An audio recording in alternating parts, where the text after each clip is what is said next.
আসসালামু আলাইকুম রহমতুল্লাহি ওয়া বারাকাতুহু। আলহামদুলিল্লাহি রাব্বিল আলামিন ওয়াল আকিবাতুল মুত্তাকিন ওয়াসসালাতু ওয়াসসালামু আলা সাইয়্যিদিল আনবিয়াই ওয়াল মুরসালিন ওয়া আলা আলিহি ওয়া সাহবিহি আজমাইন, আম্মা বাদ। প্রিয় শিক্ষার্থী বন্ধুরা, আমরা আল্লাহ তাআলার শুকর আদায় করছি যিনি আমাদেরকে আপনাদের সামনে আবারও হাজির হওয়ার তৌফিক দিলেন, এবং দুরূদ ও সালাম পেশ করছি আমাদের প্রিয় নবী মুহাম্মদুর রাসূলুল্লাহ সাল্লাল্লাহু আলাইহি ওয়াসাল্লামের প্রতি। আল্লাহুম্মা সাল্লি ওয়া সাল্লিম ওয়া বারিক আলা মুহাম্মদ।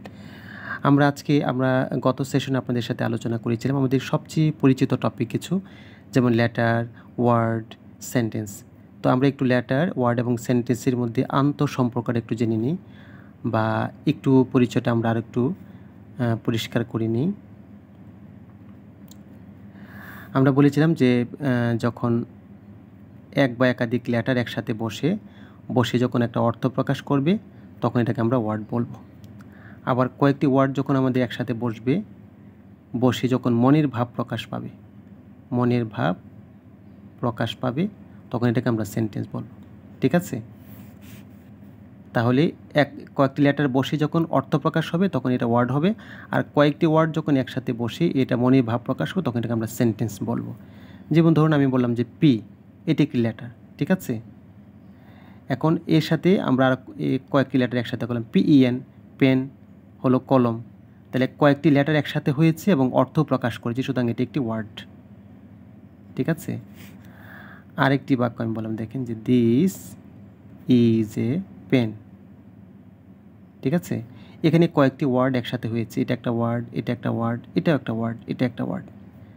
তাহলে কয়টি ওয়ার্ড? 4টি ওয়ার্ড একসাথে হয়েছে, হয়ে আমরা কী করছি? মনে ভাব প্রকাশ করছি। কী করছি? এটি একটি কলম, এটি একটি কলম। তাহলে কয়েকটি ওয়ার্ড একসাথে হয়েছে এবং মনের ভাবও প্রকাশ করেছে, এই জন্য আমরা এটাকে বলছি কি সেন্টেন্স। তাহলে বোঝা গেল লেটারের চেয়ে ওয়ার্ড একটু বড় হচ্ছে, আর ওয়ার্ডের চেয়ে কি সেন্টেন্সকে আর একটু বড় হচ্ছে। যেমন আমরা বলে থাকি যে কয়েকটি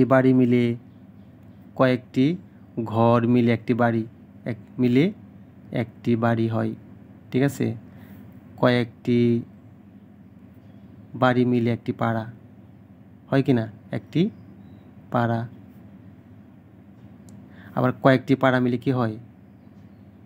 কয়েকটি পাড়া মিলে একটি গ্রাম হয়। ঠিক আছে?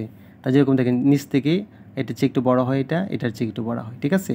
তাহলে লেটারের চেয়ে ওয়ার্ডটা একটু বড়, ওয়ার্ডের চেয়ে কি সেন্টেন্সটা আরও একটু বড় হয়।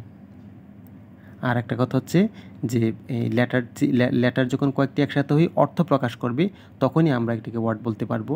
আবার কয়েকটি ওয়ার্ড একসাথে হলেই আমি শুধু বাক্য বলতে পারবো না, যখন এটা মনের ভাব প্রকাশ করবে তখন আমরা এটা কি সেন্টেন্স বলতে পারবো। ওকে, আজকে এই পর্যন্ত। আল্লাহ হাফিজ। আসসালামু আলাইকুম ওয়া রাহমাতুল্লাহি ওয়া বারাকাতুহু।